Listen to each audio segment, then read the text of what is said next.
Hi, hello, வணக்கம், நமஸ்காரம், தன்யவாத். நேற்று நாங்கள் எங்கே போனோம்னு கேட்டிங்கன்னா கேட்க மாட்டீங்க, நானே சொல்கிறேன்.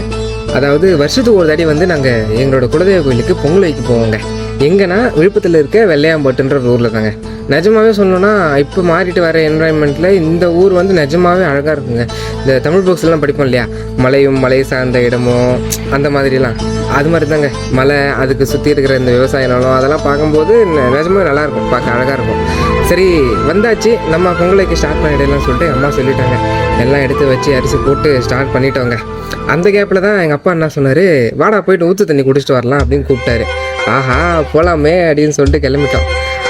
ஐயா, அது என்னங்க அது ஊற்று தண்ணி அப்படின்னு கேட்குறவங்களுக்கு, ஊற்று தண்ணி ஒன்றும் இல்லைங்க. இந்த மலையில் வந்து இயற்கையாகவே இந்த சுரக்கிற தண்ணி தான் வந்து ஊற்று தண்ணின்னு சொல்லுவாங்க. அப்படியே நடைய கட்டி நடக்க ஸ்டார்ட் பண்ணி போனோங்க. போயிட்டு பார்த்தா அந்த தண்ணி ஜொலிச்சுது பாருங்க. நம்ம அர்ஷத்தண்ணா என்ன ஸ்டைலில் சொல்லணும்னா அப்படின்ற மாதிரி தாங்க இருந்துச்சு.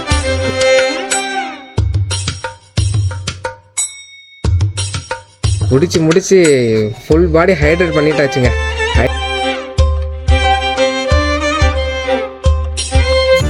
சரின்னு திரும்ப போகிற வழியில் சரி நம்ம அண்ணனை கொஞ்சம் சீனிட்டு போயிடலாமே.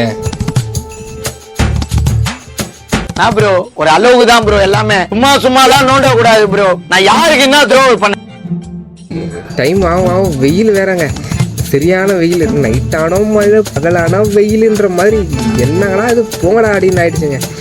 சரி, ஒரு வழியாக படைச்சு முடிச்சுட்டு கிளம்பலாம் அப்படின்னு பார்த்தா இன்னொரு கோயில் இருக்குது, போகணுமே சொல்லிட்டாங்க. சரி, வரும்போதே ஒரு ஆட்டோவில் வந்தோம், அதே ஆட்டோலேயே போயிடலாம்னு சொல்லிட்டு போனோம்.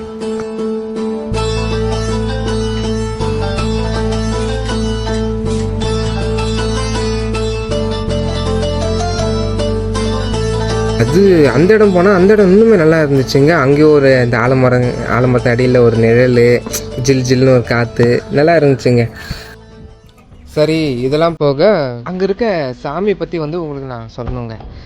எப்படின்னா, நீங்கள் வந்து மற்ற கோயிலெல்லாம் பார்க்கும்போது இந்த கருவறையில் வந்து நீங்கள் நின்றுட்டு வந்து தான் சாமிக்கு படைக்கிற மாதிரி இருக்கும், நின்றுட்டு தான் வந்து அதுக்கு அலங்காரம் பண்ணுற மாதிரி இருக்கும். பட் இங்கே வந்து எப்படின்னு பார்த்தீங்கன்னா, இங்கே வந்து நிற்கிறதுக்கான ஸ்பேஸே இருக்காதுங்க.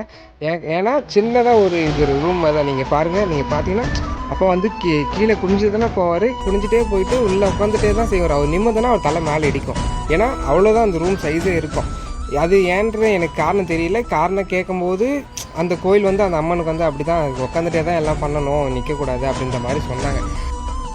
இந்த நேச்சர் வைப்லாம் வந்து நல்லா வைப் பண்ணியாச்சு அப்படின்னு சொல்லிட்டு சரி கிளம்பலான்னு ஸ்டார்ட் பண்ணிவிட்டு கிளம்பிட்டு போகும்போது சைடில் திரும்பி பார்த்தா ஒரு கிணறு, பாழடைஞ்ச கிணறு மாதிரி இருக்குது. எனக்கு அது கிட்ட போக வச்ச காரணம் என்னென்னா, அது 1968 இருந்துச்சுங்க. நீங்கள் உங்களுக்கு பார்த்தா தெரியும், என்னடா அது 1968 ஒரு கிணறு இருக்கா, சரி அது உள்ள என்ன இருக்குன்னு சொல்லிட்டு எட்டி பார்த்தா